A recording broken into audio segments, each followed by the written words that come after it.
Welcome to our channel. Today we how to manage joint pain with Tylenol, detailed guide step by step clearly. Start by understanding the causes of joint pain. Common causes include arthritis, injuries, and overuse. Recognize the symptoms of joint pain such as swelling, stiffness, and reduced mobility. Consult with a healthcare professional to discuss your specific condition. Determine whether Tylenol or acetaminophen is appropriate for your pain relief. Read the label carefully to familiarize yourself with the correct dosage. For adults, the standard dose is usually 500 to 1000 milligrams every 4 to 6 hours.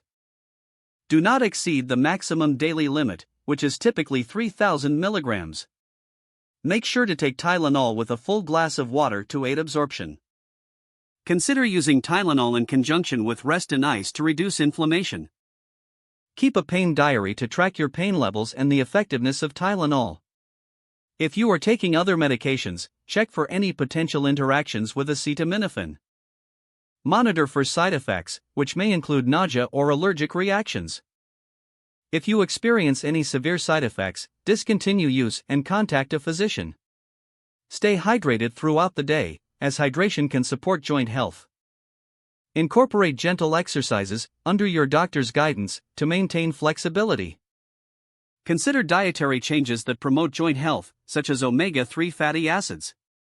Assess the situation if you do not see improvement after a week of using Tylenol.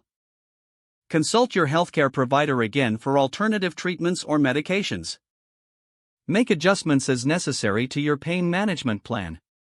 Prioritize your overall wellness with a balanced diet, regular exercise, and proper sleep. If the page does not load, refresh the browser or try again in a private or incognito window.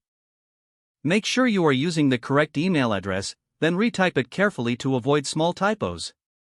If your password is not accepted, use the reset option and create a new strong password you can remember. Check your spam folder for verification or security emails, then complete any requested confirmation steps. Enable two-factor authentication if available to improve account security and reduce unauthorized access risk. After signing in, review your profile details so your contact information and settings are accurate and current. If you see an error message, note it down and try again after restarting your device and internet connection. Don't forget to like this video and subscribe to our channel for more step-by-step tech guides.